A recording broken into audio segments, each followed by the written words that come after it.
Hello guys, for tonight's dinner I am cooking beef tacos. Here I am making flour tortilla from scratch. So here I have corn flour, salt, and hot water. You add the hot water little at a time and mix then until you get the texture you like. This is the texture I'm looking for. Then let's mold it. There you go, just like that.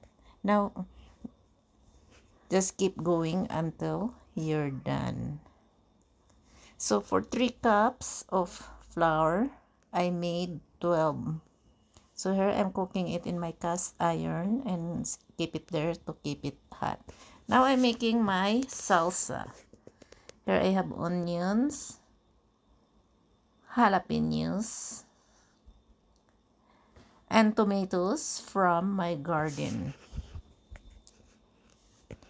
We also have avocado, also fresh from my neighbor's garden.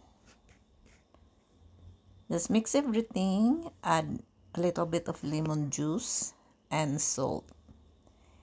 Mix and put aside.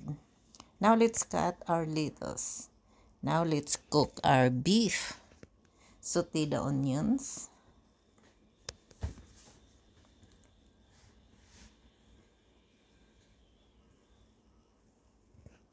Now we add the ground beef. Mix well. And now we add our taco seasoning. Homemade taco seasoning, guys. I also add beef powder. Just mix everything together and cook. Very easy to cook, guys. So now let's put our taco together. Over here, I fried my tortilla with very little oil in the same pan I cooked earlier. But this time, I put a little bit of oil.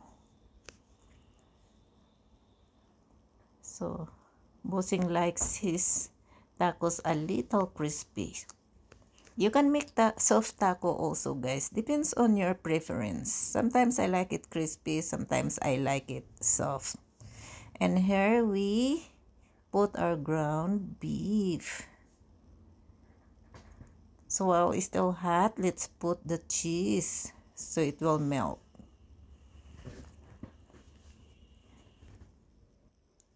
Now we can put our salsa.